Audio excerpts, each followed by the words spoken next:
Assalamualaikum warahmatullahi wabarakatuh. Video ini dibuat guna memenuhi nilai pada mata kuliah statistik.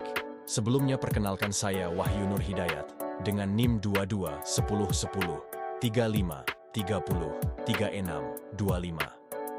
Video ini akan membahas mengenai tutor suksesif interval menggunakan MSI, uji validitas, uji reabilitas, dan regresi linear berganda dengan menggunakan SPSS beserta dengan penjelasan dan hasilnya.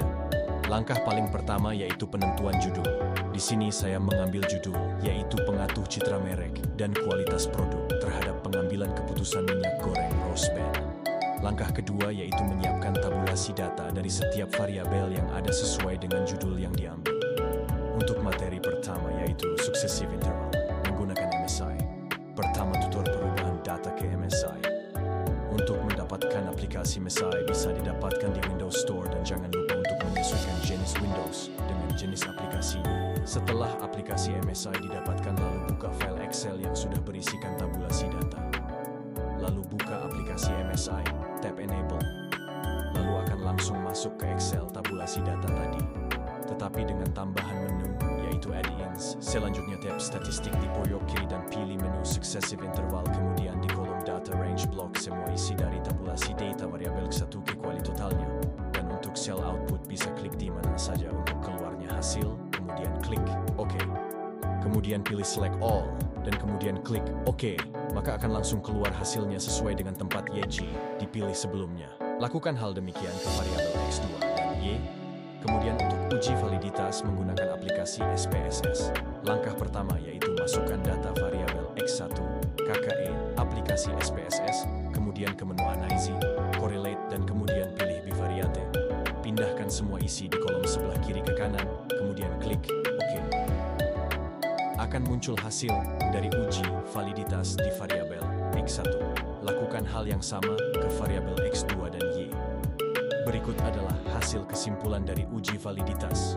Untuk variabel X1 dengan jumlah responden sebanyak 35 orang dan T-tabel 0,3338 dengan tingkat signifikansi 0,05, maka disimpulkan variabel X1 keseluruhan tidak valid, sedangkan untuk variabel X2 hanya P2 yang tidak valid dan variabel Y hanya 7 yang tidak valid. Kemudian lanjut ke uji reability. Langkahnya hampir sama dengan uji validitas, hanya beda di pilihan menu. Setelah memasukkan data variabel X1, kemudian pilih menu Analyze, Scale, dan pilih Reability Analysis. Pastikan pada model terpilih Alpha, dan klik OK. Maka akan muncul beberapa kolom, tetapi yang kita lihat hanya kolom di Reability Statistics yang Cronbach Alpha.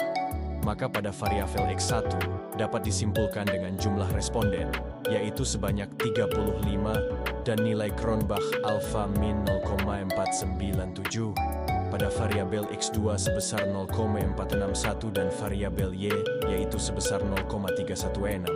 Maka dapat disimpulkan hasil analisa reability pada variabel X1, X2, dan Y kurang dari 60 menunjukkan bahwa data tersebut kurang reliabel. Kemudian yang terakhir yaitu uji regresi linear berganda.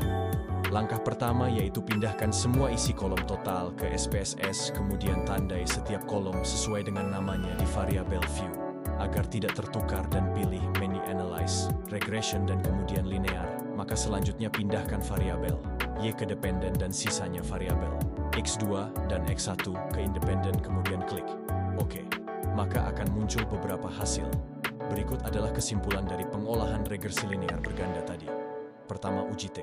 Pertama, nilai T hitung pada variabel disiplin sebesar min 0,642 dan T-tabel sebesar 2,03E693, sehingga T hitung kurang dari T-tabel, maka variabel citra merek tidak memiliki pengaruh signifikan secara parsial terhadap variabel keputusan pembelian. Dan yang kedua, nilai T hitung pada variabel motivasi kualitas produk sebesar min 0,859 dan T-tabel sebesar 2,0393. Sehingga dihitung kurang dari T-tabel, maka variabel kualitas produk tidak pengaruh signifikan secara parsial terhadap variabel keputusan pembelian. Kemudian berikut adalah hasil dan kesimpulan dari uji F. Dari data tersebut, maka diperoleh nilai F hitung sebesar 0,432 dan F tabelnya sebesar 3,30. Sehingga F hitung kecil dari F tabel. maka variabel citra merek dan variabel kualitas produk tidak pengaruh secara simultan terhadap variabel keputusan pembelian. Dan yang terakhir, koefisien dideterminasi mendapat data dan kesimpulan yaitu hasil pengujian. Nilai adjusted sebesar 0,072 yang artinya citra merek dan kualitas produk mempengaruhi keputusan pembelian sebesar 7,5%, sedangkan 92,5% lainnya dipengaruhi oleh variabel lain yang tidak diteliti dalam penelitian ini. Sekian video yang saya buat, kurang lebihnya saya memohon maaf. Wassalamualaikum warahmatullahi wabarakatuh.